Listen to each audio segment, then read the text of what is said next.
Okay, so as I said before, I will give you an introduction about the work, how EU-PolarNet works, and also about the European Polar Research Program, how it has been developed, and how what is the idea about in the next couple of minutes.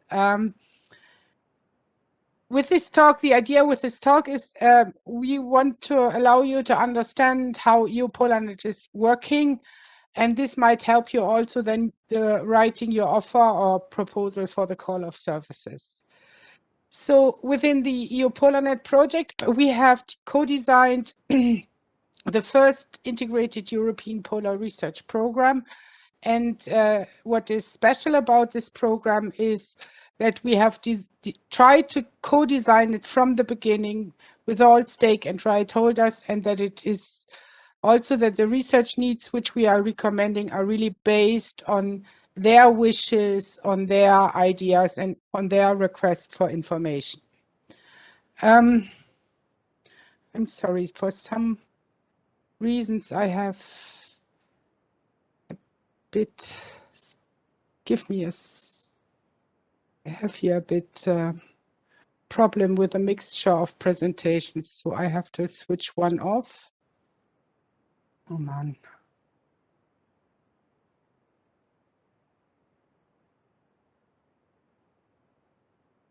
So now it works. When we're speaking about EU-PolarNet, you should know that EU-PolarNet is a coordination and support action. This is our projects implemented mainly to advise the European Commission. We are not doing research on our own. That's important to know. And we have started with the project in 2015 and are now already in the second phase. And while we were working, we also grew significantly and are now have now 25 partners from all over Europe, so that we can represent really all European polar programs or countries with well-established polar programs. We also have some international organizations as partners, for example, the International Center for Reindeer Husbandry, the European Polar Board, the World Ocean Council, representing the maritime industry, and AMAP are members as well. And what we gonna do in what we have done and what we're gonna do in EU-PolarNet is, as we try to improve the coordination of polar research. We want to co-develop and prioritize research themes and discuss them with funding agency. This is also the part which is related to the service contracts.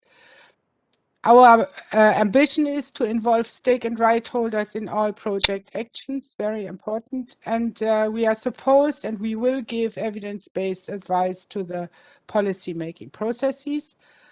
And at the end of these additional 4 years, so EU-PolarNet will end 2024, EU-PolarNet 2, we want to sustain the network, all our contacts, ideas, and tools, which we are developing now to do the job in a European coordination office, which shall be implemented permanently after EU-PolarNet 2 has ended.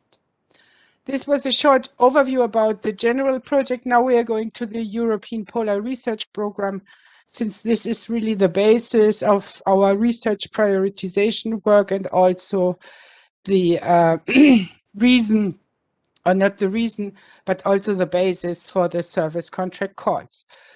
So when we started to develop the European Polar Research Program, we had a challenge, or our main challenge was to set up an inclusive approach to combine, on the one hand side, scientific expertise, which has identified important knowledge gaps, with the needs on information on request on science by stake and right holders. And our approach was that we identified the knowledge gaps which need to be filled to answer the current needs and expectations of, for example, European societies regarding the polar regions. So that was the idea behind the EPRP, to bring scientific expertise together with the needs and requests from stake and right holders of the polar regions. And by that, we identify the future polar research priorities. That was our approach to identify them. This was quite a long process. So it took us 5 years from the beginning of EU-PolarNet at the end to publish the European Polar Research Program. And we had important intermediate steps, I would say. In 2007, and I will come to this a bit in a minute, also as important background information, we made a synthesis of all polar research documents which we could get available of. And we also performed several online stakeholder consultation to get ideas about the wishes of the stakeholders. We've done this after a quite intensive mapping of our stake and right holders. Then we went into a white paper process, so between 2017 and 2019, to really extract intermediate results. I will show you in a minute. And to do this, to perform this white paper process, we did a first synthesis of all our stakeholder consultation and interactions to identify the interests in the white papers.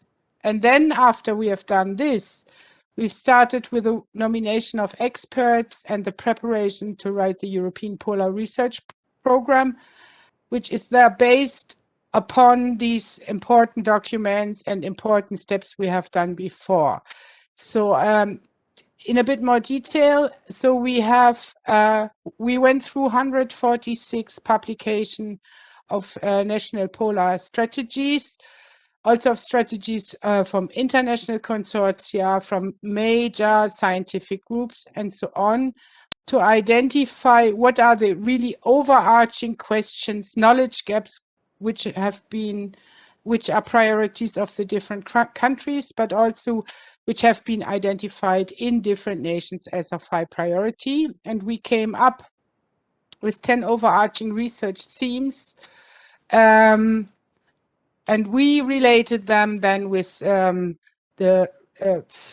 we did a first relation to societal relevance for these research themes. And you can read about this, or you can read this report as a deliverable downloadable from our website. So this was the main document which we used for the European Research Program, identifying the scientific needs.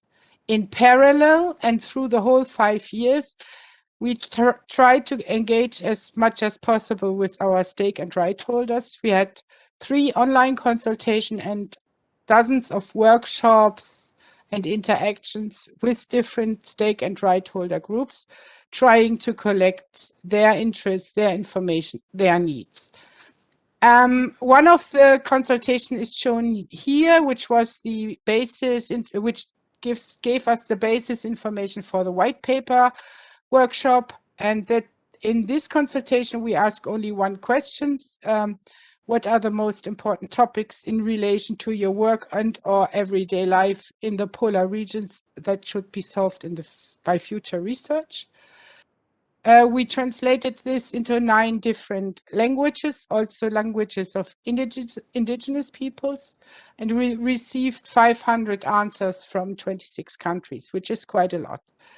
And we asked them beforehand to allocate their answers to these 5 topics, like polar biology, ecology, and so on, which are figured here on this pie chart. And you see how their answers contributed to the different 5 thematic areas, which we have condensed from the overview about from the research priority overview. All our experience which we have and recommendations for future work have been put together in a white paper on the status of stakeholder engagement in polar research, also done by EU-PolarNet, also downloadable from our website. So, and then the important intermediate result, which I have already mentioned, were 5 white papers on different polar topics, like, for example, the coupled polar climate system, or advancing operational informatics or technology for the polar regions, and so on and so on. So these 5 papers were the first attempt to really develop research priorities based on societal input. And then the next and final step towards the European Polar Research Program was that we collected all the information we have got through the up to their 4 years project, all the stakeholder wishes, all the research needs which were brought forward into a mind map, which you see here. It's very difficult to see, but you only should see that we had different clusters of topics which were derived from science and stakeholder input. And the color code tracks the sources of the information. And when you look here into these a bit bigger part, which is also our research need for prosperous living and working in the polar regions, then you see that every branch has, again, different research or questions to be solved for every single topic which we have identified. So this is how we worked. And now let's look at the outcome and the themes also related to the service contracts. So we have identified in the European Polar Research Program 6 research needs. These are a better understanding of climate change in the polar regions, informed weather and climate action, resilient socio-ecological systems, prospering communities in the Arctic, challenges and opportunities in polar operations, and inclusive creation, access, and usage of knowledge. All these 6 research needs consist of several key questions, and they are all structured. The chapters about the research needs are all structured in the same way. They give the societal background, then a description of all the key questions and what should be investigated under these questions, and then at the end, general recommendation in resource requirements. I will now go a bit more in detail before I pass to Annelie to the 2 research needs which we have opened for the calls of services now. These are research need for prospering communities in the Arctic, and research need 6, inclusive creation, access, and uses of knowledge. The 4 other research needs, we will open also calls for services within the next 2 years. So always 2 in one call, but this will also come up in the near future. So let's look at research need for prospering communities in the Arctic. This research need is based on the societal challenges as written here. So this is the background on what we have built the identification of the key questions. It's understanding the relationship between improved well-being and quality of life, and increased self-determination and indigenous participation in regional and local governance. It's also about developing new indicators for well-being and sustainable development in the Arctic, to create new regional economic development models that ensure local sustainable value creation and well-being, and to enable a just transition to a low carbon and sustainable energy solutions. As I said, these were the societal challenges on which the key questions have been built on. And if you are interested to contributing to this research need here, then your offer should be connected to one of these key questions. So to develop an infrastructure plan in support of sustainable community development, to understand national and subnational governance challenges in the Arctic regions, to work on economic innovations for sustainable development of Arctic communities, to study education as a tool to expand the capacity of Arctic residents to respond to changes, to learn from the past for a socio-economically balanced and gender equal development of the polar regions, to understand the demography of the future Arctic population, and finally, to work on cultural vitality for prosperity in the Arctic. These are the 7 key questions for Research Need 4, which we would like to get more information on to make it more applied and specific, to understand what research is really needed to answer one of those key questions.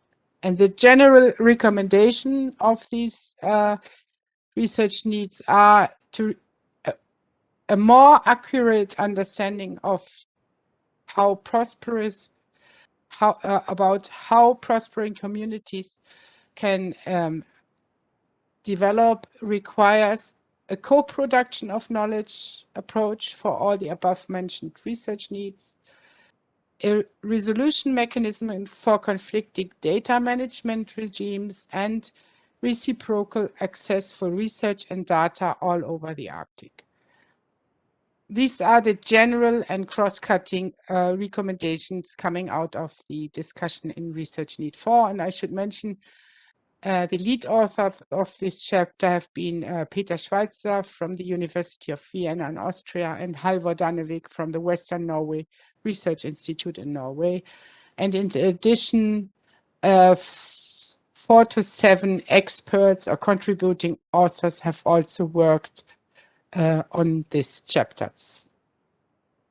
If we look at the second research need, that's a very comprehensive, or let's say a very large research need, tackling inclusive creation, access, and uses of knowledge, so a wide field.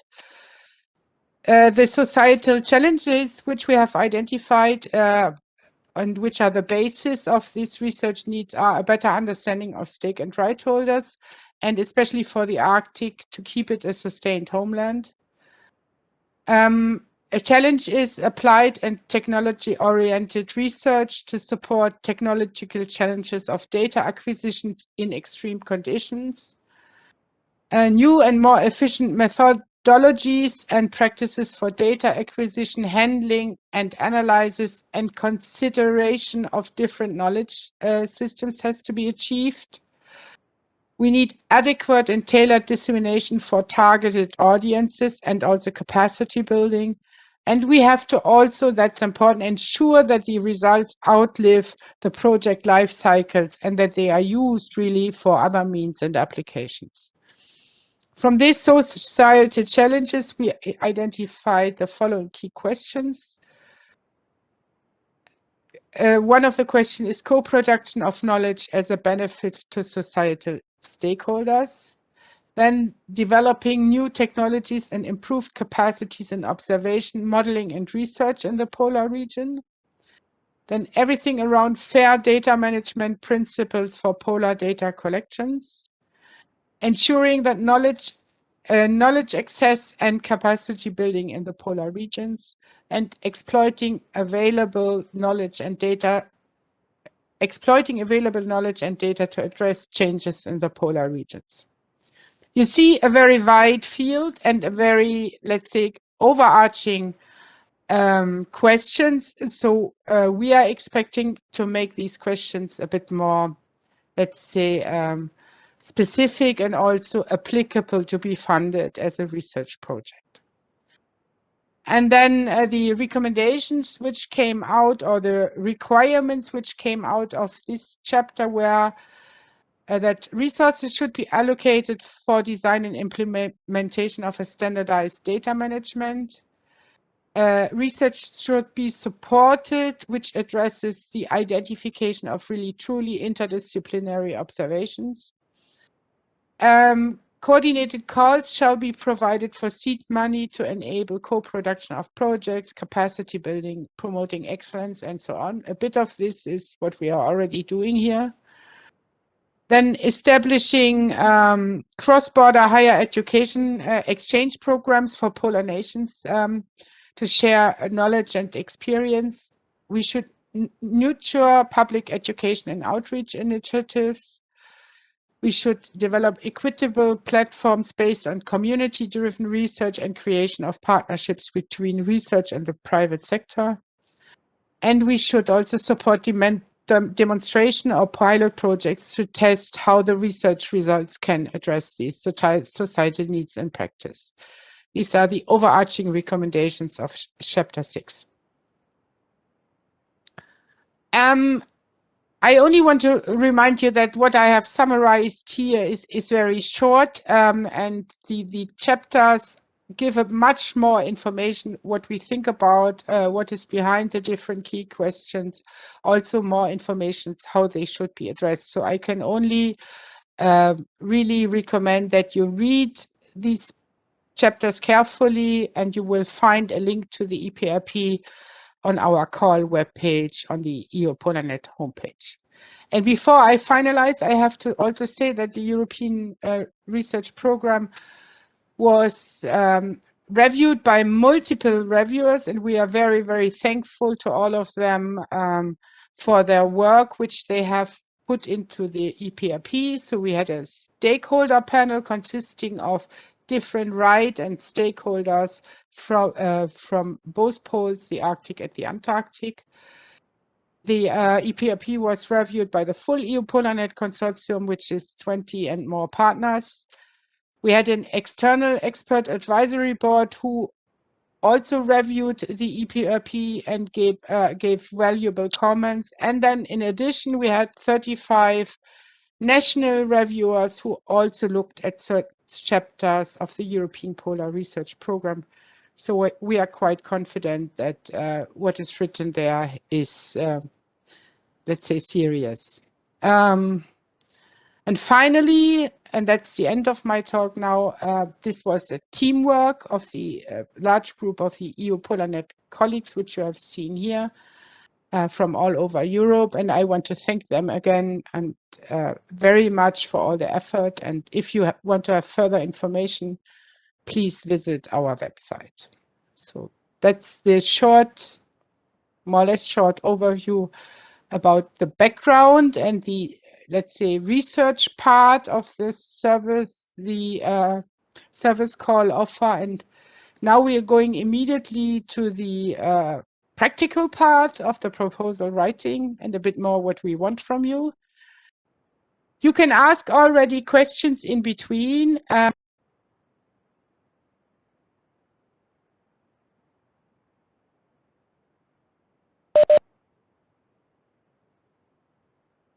Nicole, you're muted. I hope I have not been muted or No, just a few seconds. Okay. Good, Annelie, it's your turn.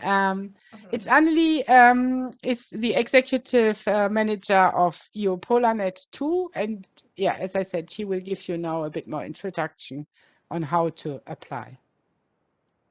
Right. Thank you, Nicole. Let me just start sharing my screen.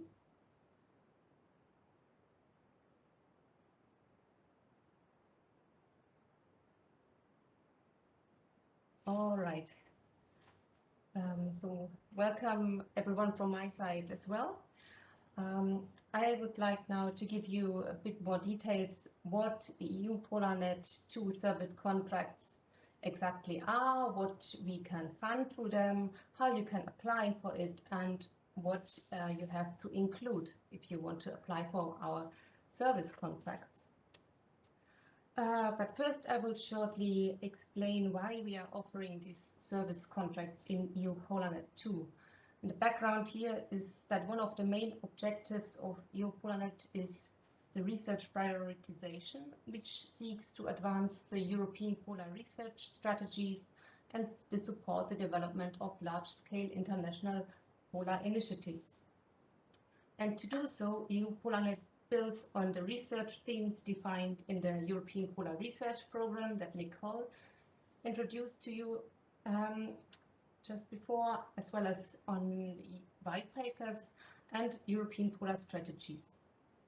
And the aim now is to prioritize and specify relevant polar research themes that are relevant for society, for example, during transdisciplinary workshops and with the help of dedicated experts in polar sciences. Another part of the research prioritization is also that we aim to support the development of large-scale polar research initiatives. And lastly, we aim to use the service contracts as a way to seek input for the research prioritization and support the preparation for research projects of European interest and high societal relevance. And with this background, EU-PolarNet 2 now opened its first call of services. Through this call, we seek support from the European polar community to further develop research ideas into achievable research projects. And the basic idea of these calls for services is to provide financial support to researchers to develop their ideas based on the European Polar Research Program and to specify them so that we can put them forward to funding agencies, for example, at the EU level, but also at national level.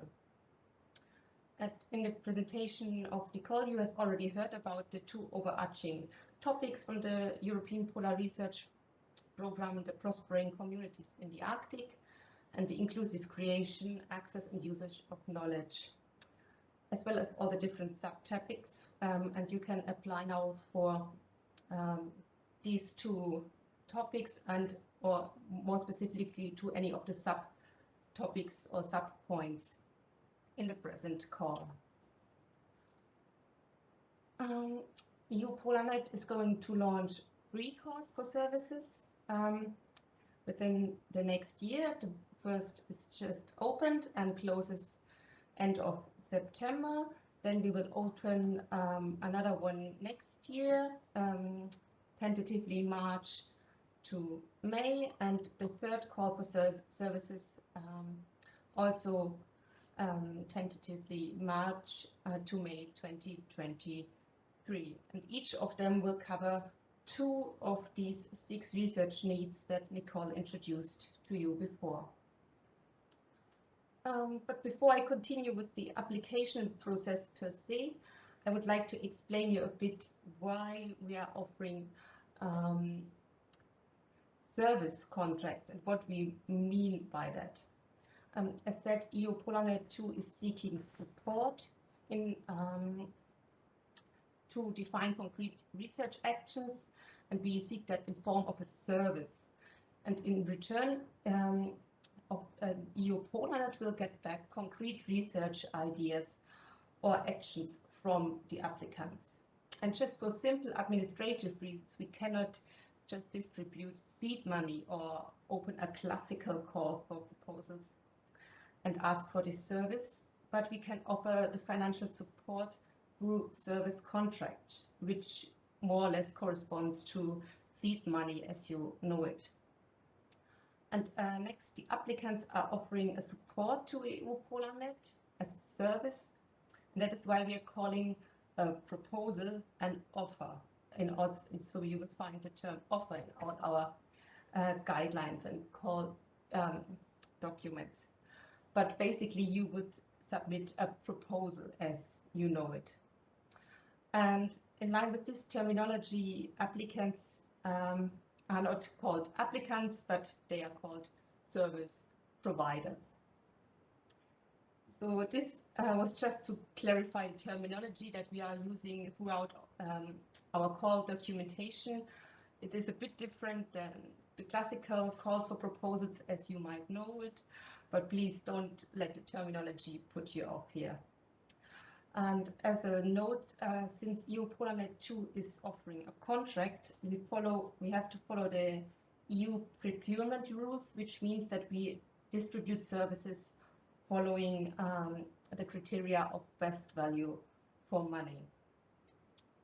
In the end, the offers that are successful will receive a service contract that will include details about starting date, the duration of the service, which can be up to 12 months, and how it works with the reporting and so on and so forth. Just another circumstance that I have to mention that comes along with offering the service contracts through an EU project is that special rules apply in case you apply or you are affiliated to any of our project partners. And in fact, EU-PolarNet has 25 partners coming from all European member states and associated countries who have well-established polar programs. You can find an overview of all our partners on our website. And in fact, we can offer our service contracts to researchers, stake and right holders, independent if they're coming from our partner institutions or not. But just when you're affiliated to one of these institutions and we financially support your offer, you will receive your payment through your partner institution, but you don't have to worry. This will be sorted out by EU-PolarNet, but just to let you know already. So what we can offer in our service contracts is financial support of up to 15,000 euro to develop and specify your research ideas. And the service providers will receive this money to cover all expenses that are necessary to successfully implement your proposed activities, such as organization of international workshops, meetings, preparation of white papers or joint research proposals. You can invite stake and right holders, early career researchers. You can finance some stuff, or we can cover also operational and travel costs, or you can perform pre-studies or other methods like desk studies. So this can all be funded. And the outcomes of a service contract that will be in the end included in the EU-PolarNet recommendations for future polar research topics. So you will have the opportunity to introduce your research ideas to decision makers. So this is also what we offer to you through your outcomes of your service contract. But what EU-PolarNet 2 expects from you is that your offer contributes to our research prioritization process, that EU-PolarNet gets an added value, and you do not duplicate activities that are already planned in the project.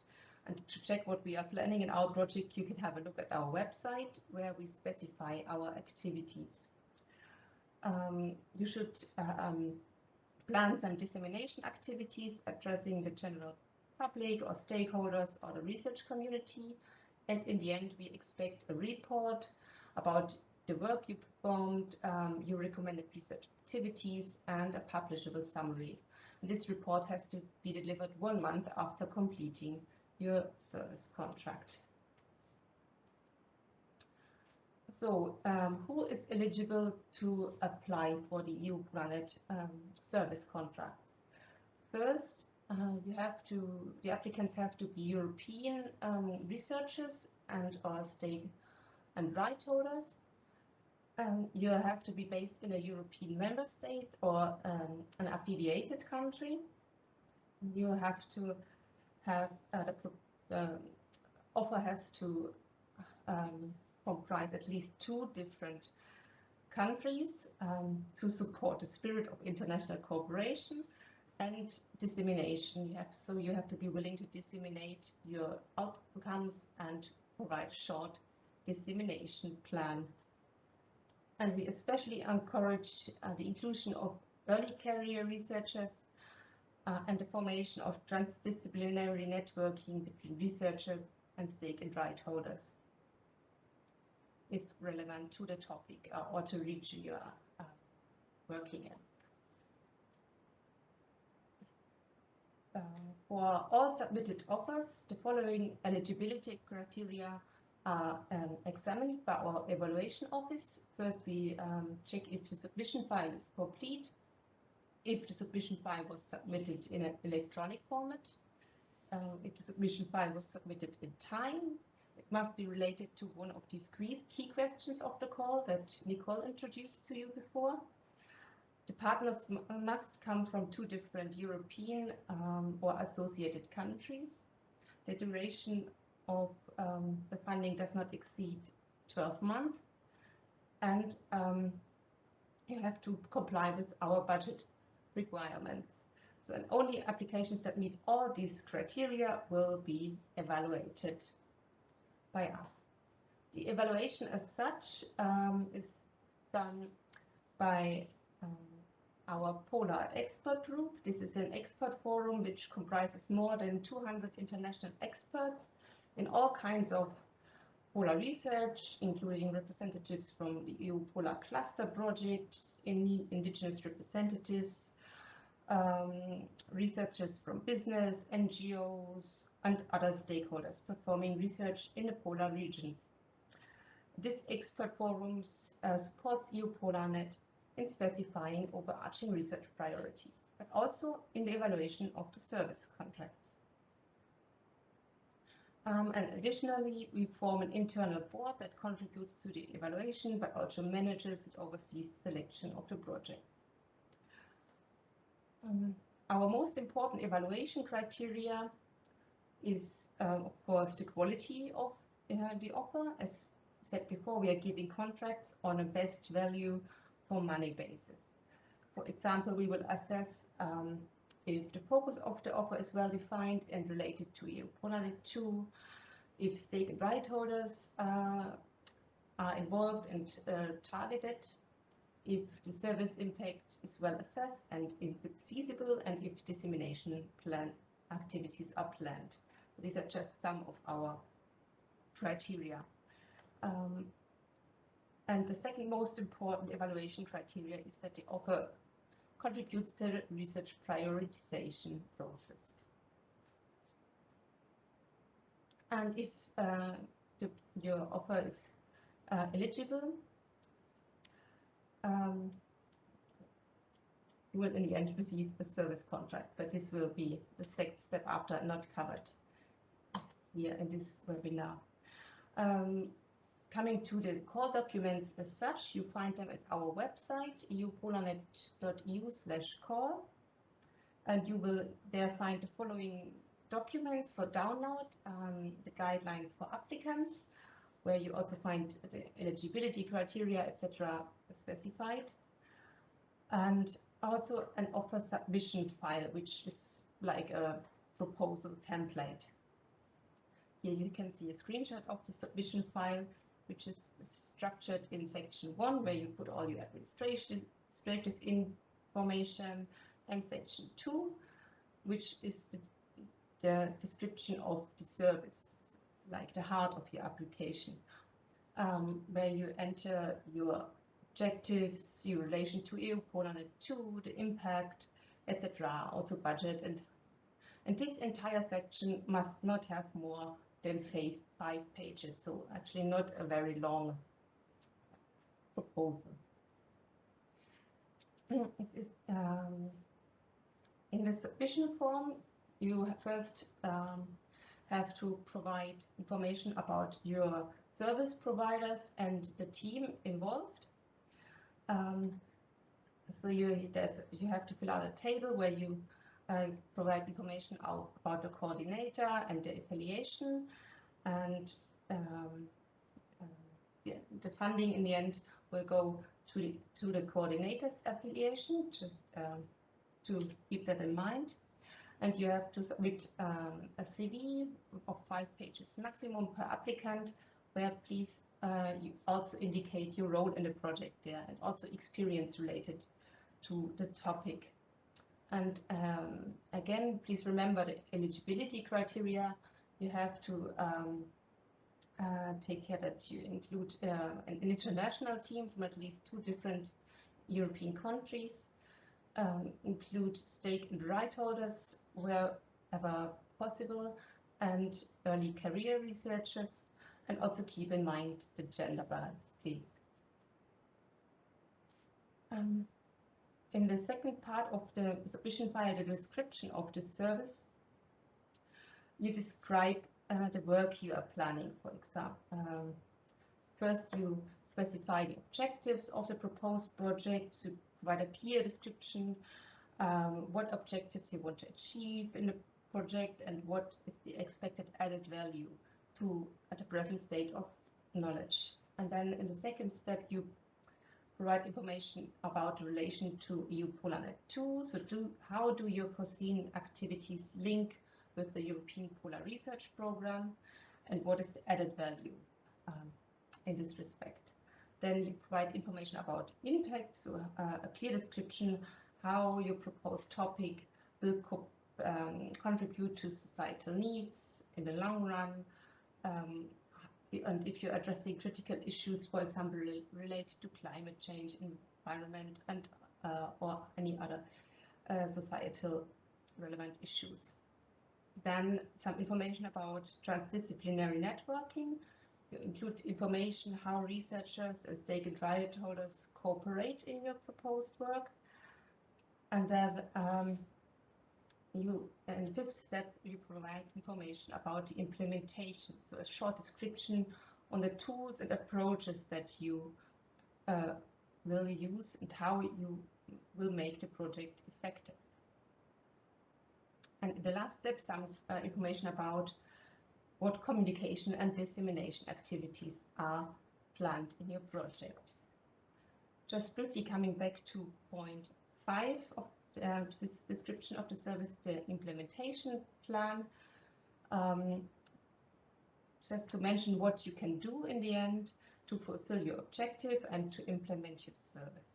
So to achieve the objective of your project, you can use one of the following tools and approaches, but just as an example, other methods are not excluded if appropriate. So you can propose site visits, conferences, workshops, desk studies, can propose to set up networks, web interfaces, fora, platforms, or measures to promote stakeholder involvement. In the end of the submission file, you provide information about your budget needs and the starting date. Remember that the limit is 15,000 euro maximum. Here you specify your budget by cost category. You provide justification for each of the costs. The costs that you need to specify are personnel costs or staff costs, operational costs, for example, workshops, catering, printing, etc., and travel costs or invitations to workshops. And in the last paragraph of your submission file, you indicate your preferred starting date of your service. This can lie between 1st December 21 and 30th June 2022, and the project can then run for a maximum of 12 months. In the end, please submit your proposal not later than the 30th of September 2021, 2 p.m. and only submit your offer electronically as an unprotected PDF with 5 megabyte maximum, and send it to info@eu-polarnet.eu. And just as a note, please also follow our guidelines how to name your file and the subject of your email. But as the first page of our submission guidelines, you'll find also instructions for the proper naming of your submission. In the end, some recommendations for your application. Please keep in mind the eligibility criteria and follow our submission instructions in terms of the submission file formatting guidelines, page limit, email, and file subjects. And keep in mind the evaluation criteria, which are specified in our guidelines for applicants. And if you have any questions, please just write us an email. Do not hesitate to ask. We are here to help and answer any question you have. And please also respect our deadlines in terms of submission deadline, of course, but also timing of your project beginning or ending, and also in the end for the reporting. So with that, I would like to thank you very much for your attention. For those who plan to submit an offer, I wish you good luck. In case you have any questions, drop us an email at info@eu-polarnet.eu and visit our website, where we have a dedicated page for the calls for services, where you can download all the information that you need for applying. Thanks a lot. Thanks a lot, Anneli, for your introduction about the procedures, how to apply for these calls. Here are many questions, and I have just realized, or we have realized, that only you and I see the questions and the other colleagues not. So I will First of all, if you can and you want to ask questions, try to send them to everyone and not only to the panelists. If this is not possible, then we will nevertheless read the questions. And I will now go through step by step through the questions and try to answer as much as possible of them. So the first questions we had is that research needs and key questions are partially overlapping. That is true. Do you treat them separately, or should the potential contributors choose just one of them? That's a bit difficult to say. So what we want to achieve is with the service contract. So first of all, we agree that some of the key questions are overlapping also between the different research needs. That means for us, it is important that you contribute to these two research needs and to the themes which have identified there. If they are overlapping in one way or the other, or if it's a bit more cross-cutting, what you're doing, tackling more than one research need or even both research, more than one question or both research need is not a problem at all. It is important that you thematically fit into these two areas. This is important because we will open the other fields later. I hope this answers this question. Then I have another question here before I give it to Annelie. Do the research areas from Corinne, do the research areas align with calls announced in the Horizon Europe program, either specifically focused on the Arctic or more generally embedded in the research cluster calls?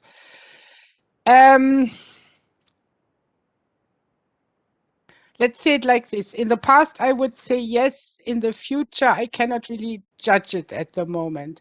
So the research areas we've brought, for example, forward in the white paper process, which I have mentioned, have been reflected in calls for proposals in Horizon Europe. So it's a bit the other way around. The research ideas which we have put forward have then been funded by the European Commission. Not all of them, but most of them. The same or similar thing has already happened with the first polar call in Horizon Europe. So that means, to answer your question, Corinne, is what we are prioritizing here, also with the service contracts and in EU-PolarNet, has a likelihood to be adopted by Horizon Europe and put into the research program. I also hope that this answers the question. Then we had a bit amount about why the funding is so low. In fact, this is, I should answer, this is a test, and that's why we also have these troubles with not calling it seed money proposals, but service contracts. In the last 5 years of EU-PolarNet, in many of the events in which we have participated, was always many people raised the interest that they would need seed money to move things forward. And this also came to the ear of our colleagues from the European Commission, and that's why they allowed us to provide, in fact, it's seed money to research groups. While we were negotiating the proposal, we had this issue with administrative issues, so that they are now called for services. But what I want to say, this is a kind of test balloon, what we are doing here now with a service contract. So we will launch it with this amount of money, but we are also checking how we could use this for the future and if it makes sense to increase this, or if these contracts are very well accepted by the community, we might consider in the future to also raise the value of them. I have to read it here, Annelie. Maybe you can help me. Something maybe I also should answer. Sorry, but this is a question about who is able to participate. It is important that you have 2 European countries or associated countries on board. It is also possible to have any other international partner, right holder from Russia, US, whatever on board, but the requirement is 2 European partners, and who else is involved is up to you. Especially, of course, we would appreciate if you would involve stakeholders and rights holders in your work as much as possible. And if they are coming from international countries, that's also not an issue. So let's see what comes up. The timeline, Annelie can say it. And also if local stakeholders also need a CV. So regarding the timeline, so here is the question, what is the time frame for submitting results? So we actually expect a report within 1 month after finishing the project. But it won't be a long report. So please don't worry about that. Regarding the local stakeholders, so every partner that submits as part of the project has to submit a CV. I do not know what exactly is meant with local stakeholders. I mean, you can invite people, or we can pay the traveling, etc. also, but without that you submit a CV. So it's only for the project partners who are named in the project, they have to send a CV that is in the guidelines. Or anything. Yeah, the PIs should send their CV, and I can imagine that it might be hard for some of the stakeholders to put down a CV. So if they are further partners, I think we have to see that the 2 PIs, or that the PI and the main partners, that they are able to do the work. That's the idea behind the CV. The time frame you answered, it's 1 year, and overhead cannot be covered. No, not at all. I don't think so. So we have not discussed this, but I fear that it is really difficult to charge overhead to the project. Nevertheless, if you want to charge it, or if you have to charge it, please indicate this in the proposal so that we can, in case this project is selected, find out if it's possible or not. That's something we have to discuss with the EU. There's no minimum number of partners, so 2 is fine. So no maximum number. So if you have 2, it's fine. You do not need to involve more than 2 if it does not make sense. How many service contracts do you plan or are able to fund? Yeah, that depends on how much money you apply for. So for the moment, we think about 2, maybe 3. Yeah, that answers also the question. 2 for sure, 3 is a bit, we will see. How do you define an early career researcher? Annelie,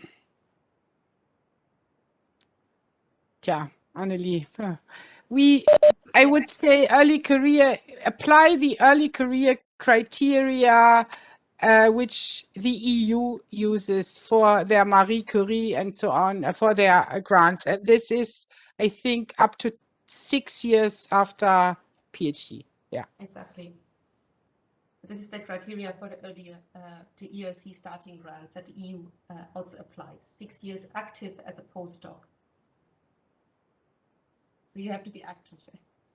Yeah. Again, for European, it's EU country and associated country. That means all those who are involved in Horizon in the framework program. So next to the classical EU countries, for example, UK is involved, I think Iceland, of course, Greenland, Norway, Switzerland, Turkey, I think Israel. You have to look, we have in our guide for applicants is a list of those EU member states and associated countries which can apply as a PI. But don't forget, you can also involve international partners and stakeholders. It's highly appreciated if you do that, but you have to bring the 2 EU countries on board. No, everybody can apply. Also, if they have more than 6 years after PhD, I see a question if we should not ask people for 6 years after EP should bother applying. As I said, everybody can apply. And again, a question, if we fund 2 service contracts of each 50,000, yes. As I said, we have a bit more money available and it depends. Please, we will do, as Annelies said, an evaluation. We will check which of the proposals will fit best and which of the work we think is very good planned and so on. But at the end, then a final criteria is also best value for money. That's something which is related to the service contracts.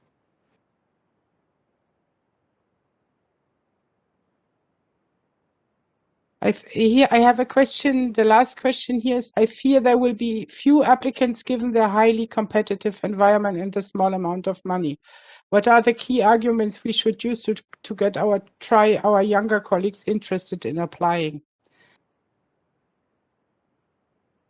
So frankly, yes, I agree. It's not too much money, but I think so it's also meant, first of all, to move things forward, to bring ideas to another level. For example, by organizing a workshop or doing a dedicated study, and then 15,000 euro, you can do a lot with this. To convince younger people to engage, I think this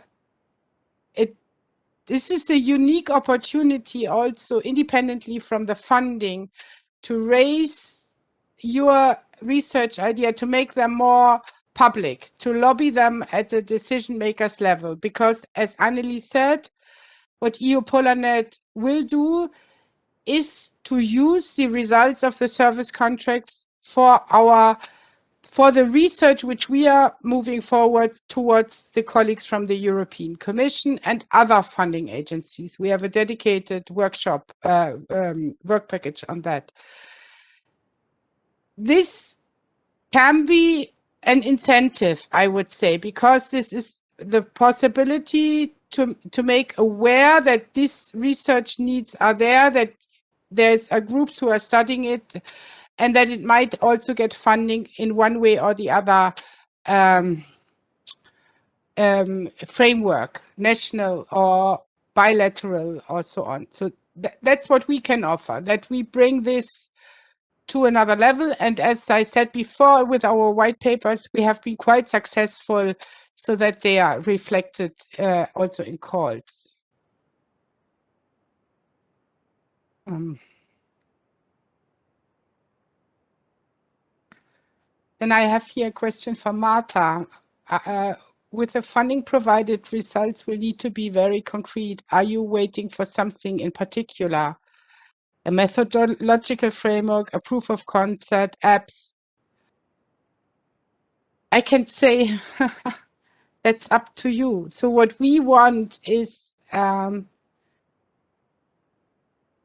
we want to know from you where you need to, where you see that in the frame of the 2 research needs, which more specified research you would promote and you would think has to be funded.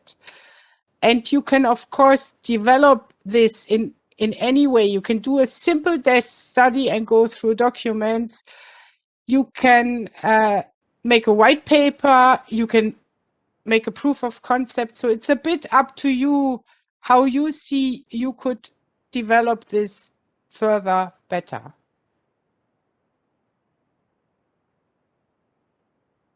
Okay. Then I have here a question from Anastasia. Is it available for non-European researchers building research partnerships? Yeah. The main partner should be the EU partner, but non-European researchers are welcome. But since we are speaking about EU money funded via an EU project, the main partner has to be a European partner. But of course, you can participate in this project in partnership. And also, of course, receive money. Yeah. I've talked too much. Annelie, anything you want to say in addition? I don't know. That's actually the last question. I've seen here in between a question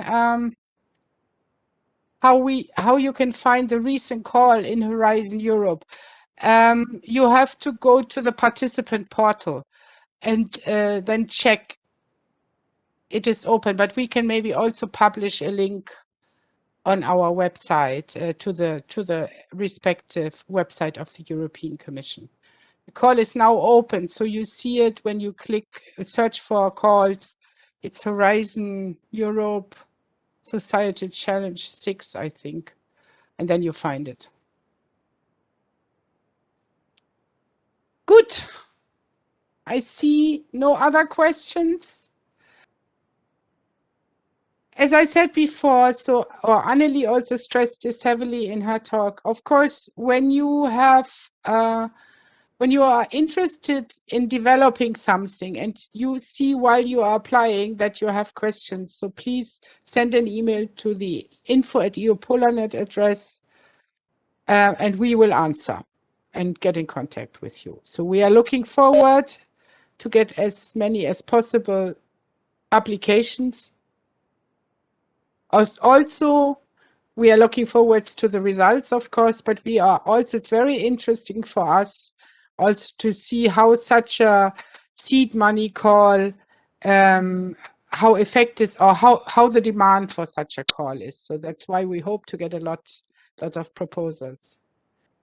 We will upload the full PowerPoint presentation to answer here if to the website, and this webinar is also available via YouTube afterwards, so that you can look at the slides again and also at some of the questions we have answered. Then have a wonderful day. We hope to hear from you, and have a nice day, and yeah, all the best from the RV team here in Bremerhaven. Bye bye.